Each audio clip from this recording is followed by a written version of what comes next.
Ups. Huwag ka muna mag-scroll, may sasabihin ako.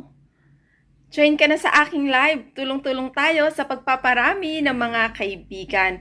Kapag nakita mo na nag-blink ang aking profile, join ka. Hoje em dia é difícil encontrar uma menina que não trabalha no job.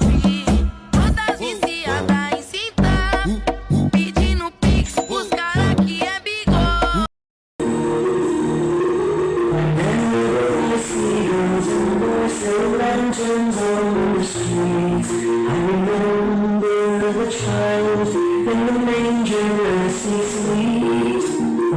Lagi mong isipin na